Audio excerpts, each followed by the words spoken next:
Hello Year 5, it's Fran here, hope you're well. Today I'm going to be reading you chapters 35 and 36 of Fing by David Walliams. Now if you find any new and exciting words, don't forget to define them and maybe use them in your writing for this week. Okay, let's get into it.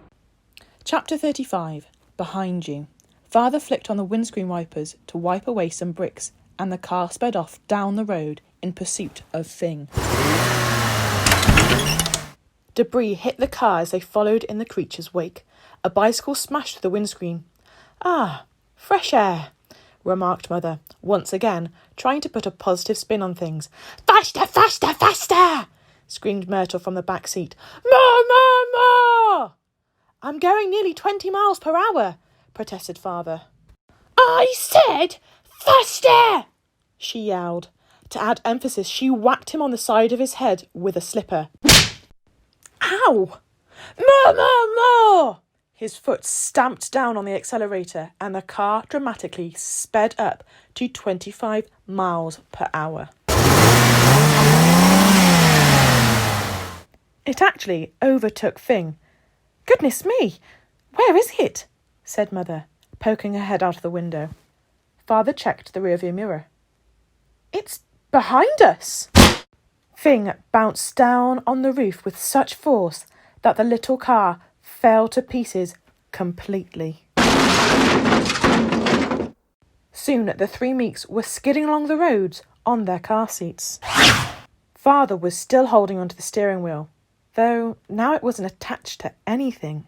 "Mother, I think the car may need to go into the garage," he remarked as one of the black wheels rolled past him.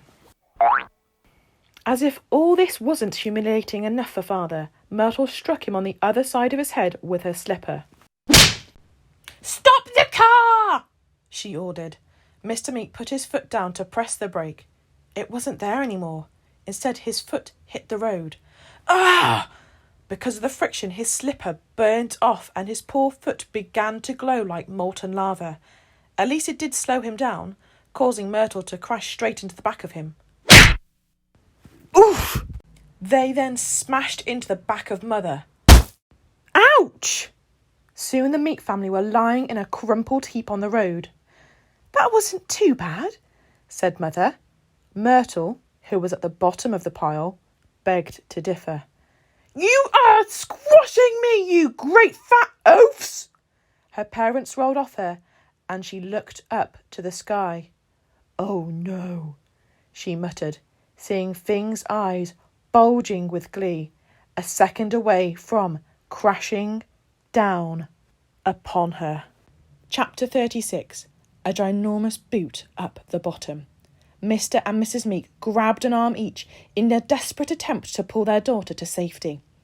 Because they pulled in opposite directions, Myrtle went nowhere.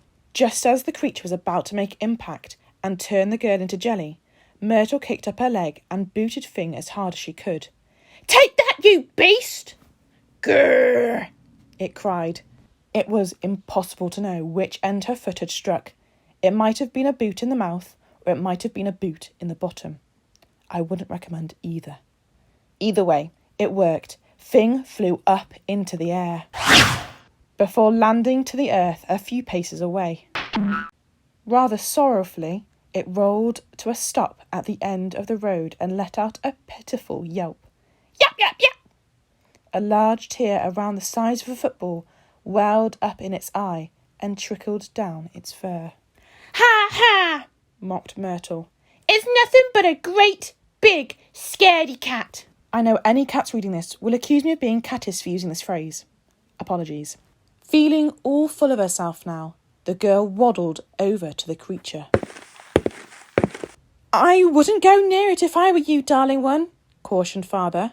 "Come back, please, bunnykins," pleaded Mother. "Shut your faces," was the charming reply.